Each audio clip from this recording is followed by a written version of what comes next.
ای لعنت بر پدر سگتون، ای لعنت بر کشورداریتون، ای لعنت بر ذاتتون، ای لعنت بر شرف اون مسئولی که داره از بیت المال میخوره.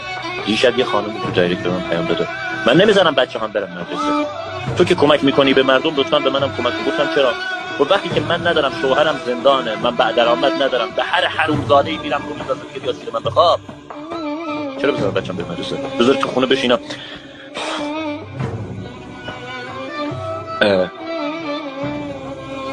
گفت یه چیزی گفت این خانم، خیلی ناراحت شدم.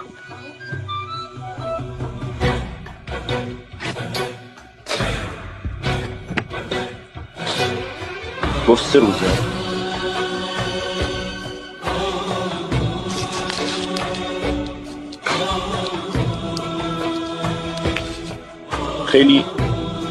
خیلی چیزا رو آدم بخواد درک کنه سخته.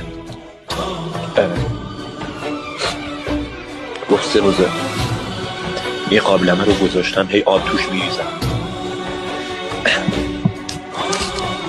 و بچه هم هی دارن میگن مامان چی شدی؟ غذا حاضر نشد.